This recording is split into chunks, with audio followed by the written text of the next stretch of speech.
अस्सलामुअलैकुम। आज हमारे पास टॉपिक है equation parallel to x axis और equation parallel to Y axis. तो सबसे पहले हम देख लेते हैं कि इसकी इक्वेशन कैसे बनेगी। इक्वेशन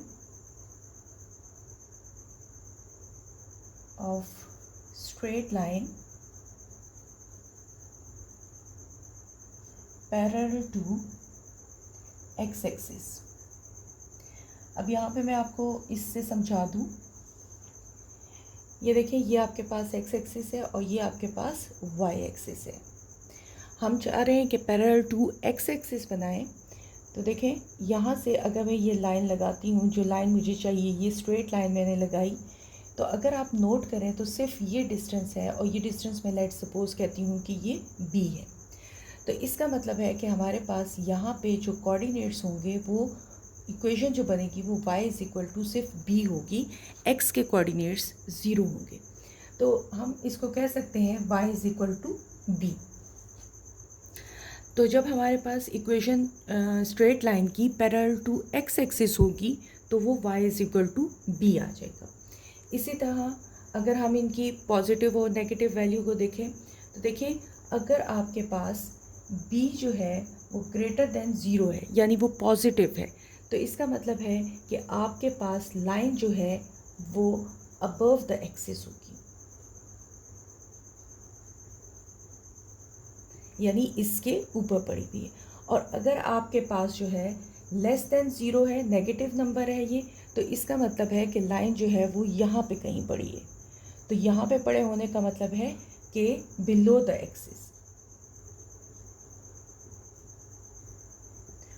और अगर मैं कहूँ कि b इज़ इक्वल टू 0 है, यानी exactly y is equal to 0 आ गया, इसका मतलब है कि ऑन y एक्स एक्सिस पे पड़ी होगी, यानी exactly on x axis.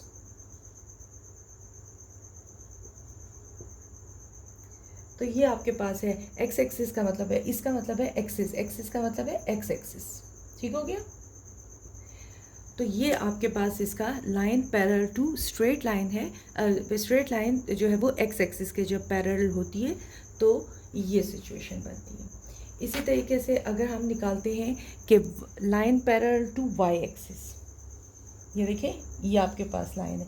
Late suppose में ये एक्सिस है, ये वाई एक्सिस, ये एक्स एक्सिस। अब मैं चाह रही हूँ कि वाई एक्सिस के पैरेलल लाइन लगाऊँ, यानी मैं इस लाइन का जिक्र कर रही हूँ। तो अगर आप देख रहे हो तो सिर्फ इसमें ये फासला नज़र आ, ये फासला आपके पास ए कहलाता है। तो अब देखें, आपके पास सिर्फ यहाँ पे x के पॉइंट्स होंगे, तो x इज़ इक्वल टू ए जो है, ये वो लाइन है जो पैरेलल टू y एक्सिस है। तो इक्वेशन ये हो गई आपके पास पैरेलल टू y एक्सिस, और इक्वेशन जो है ये वाली आपके पास होती है, ये पैरेलल टू x एक्सिस है। बस इस चीज़ का आप ख्याल रखना है। और वही पॉजिटिव नेगेटिव, अगर आपके पास जो है वो पॉजिटिव है, b a पॉजिटिव है, ग्रेटर देन 0 का मतलब पॉजिटिव, राइट साइड पे आएगी, right side of the axis, y axis. ठीक है। इसी तरह अगर a लेस देन 0 है तो लेफ़्ट साइड पे होगी, और अगर a इज़ इक्वल टू 0 है तो ऑन द y एक्सिस होगी। तो ये आपके पास इसकी रिक्वायर्ड जो है वो सारे हमने पॉइंट्स बता दिए। अच्छा, अब हमारे पास यहाँ पे ये एक लाइन है जो x को इंटरसेक्ट कर रही है इस पॉइंट पे। तो यहाँ पे आपके पास 0 a और 0 पॉइंट होंगे, और y को कर रही है 0 और b। ये हमारे पास इसके पॉइंट्स आते हैं। तो जब लाइन x एक्सिस पे इंटरसेक्ट करती है तो हम इसे कहते हैं कि ये हमारे पास है x इंटरसेप्ट, यानी लाइन x एक्सिस पे कहाँ डिस्टर्ब हुई, यहाँ पे। और जब ये y एक्सिस पे करती है, यानी यहाँ पे, तो हमने इसको कहा y इंटरसेप्ट। ठीक हो गया। तो ये हमारे पास हो गया x इंटरसेप्ट, ये इसके हैं कोऑर्डिनेट्स, और y इंटरसेप्ट के आपके पास ये कोऑर्डिनेट्स हैं। तो जहाँ पे लाइन आपकी x एक्सिस को डिस्टर्ब करे, कट करे, वो हमारे पास कहलाता है x इंटरसेप्ट। और जब आपके पास y एक्सिस पे करता है इंटरसेक्ट कहीं पे भी, तो वो पॉइंट कहलाता है y इंटरसेप्ट। ठीक हो गया। अब उसके बाद हमारे पास जो है वो कुछ जो है डेफिनेशंस हैं आपके पास, जो स्टैंडर्ड फॉर्म्स हैं आपके पास इक्वेशन ऑफ स्ट्रेट लाइन के लिए, ठीक है। उनकी डेरिवेशन दी हुई हैं, तो हम सिर्फ वो इक्वेशंस की फॉर्म जो है वो जानेंगे कि इक्वेशन की क्या फॉर्म्स हैं। वो सारी फॉर्म्स जो है वो मैं यहाँ पे आपके लिए लिख देती हूँ, क्योंकि वो आगे हमें फर्दर क्वेश्चंस में यूज़ करनी होती है। अच्छा, फर्स्ट आपके पास है slope intercept form. Slope intercept form, इसमें आपको जो है वो बाय इंटरसेप्ट की वैल्यू दी जाएगी और साथ में आपको स्लोप दिया जाएगा, ठीक है। और वो इक्वेशन होगी, यानी एक स्लोप होगा और एक बाय इंटरसेप्ट होगा। y is equal to M X plus C. अब आपको ये जो फॉर्मूला ये याद रखना पड़ेगा इस वैल्यू के लिए, ठीक है। कैलकुलेशन जो है वो आपके कोर्स में रिक्वायर्ड नहीं है, इसलिए उसको छोड़ दे फिलहाल। फिर आपके पास आता है point slope form. Point slope form मतलब ये हुआ कि आपके पास एक पॉइंट गिवन होगा, कोई भी हम पॉइंट ले लेते हैं, लेट सपोज x1 y1, और आपके पास स्लोप भी गिवन होगा। तो उसके लिए इक्वेशन बनेगी y minus y1 is equal to M x minus x1, ठीक हो गया। नेक्स्ट आपके पास 2 पॉइंट फॉर्म, इसका मतलब है आपके पास 2 पॉइंट्स जो है वो गिवन होंगे, ठीक है। एक होगा x1 y1, एक होगा x2 y2। तो सबसे पहले आपने इनसे स्लोप कैलकुलेट कर लेना है।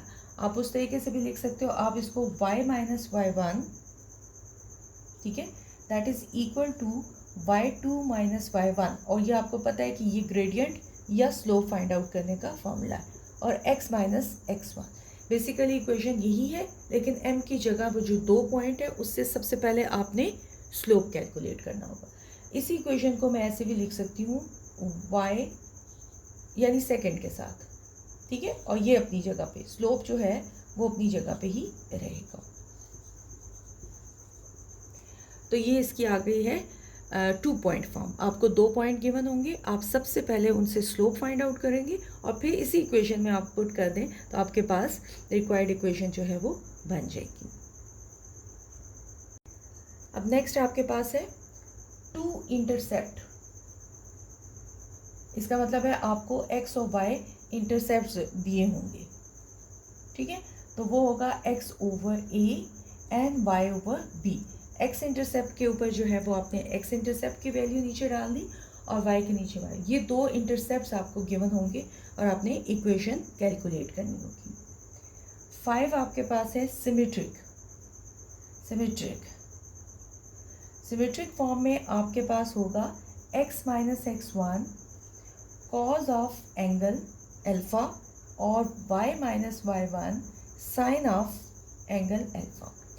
अब इसमें हो सकता है x, ये आपको अल्फा और ये एंगल जो है वो दिए हों और साथ में पॉइंट जो है वो आपको गिवन होंगे, तो आप उसको यानी इंक्लिनेशन आपको कैलकुलेट करना पड़ेगा।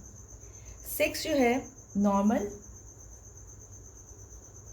तो ये आपके पास उसी तरीके से x cos alpha and y sine alpha that is equal to p जो है वो आपके पास परपेंडिकुलर डिस्टेंस होगा। जब हम क्वेश्चन करेंगे तो ये चीज़ें सिर्फ आपको फ़िलहाल ये फॉर्मूले कह लें या जो इनकी इक्वेशंस बनाने के तरीके हैं वो आपको जाननी है, ठीक है।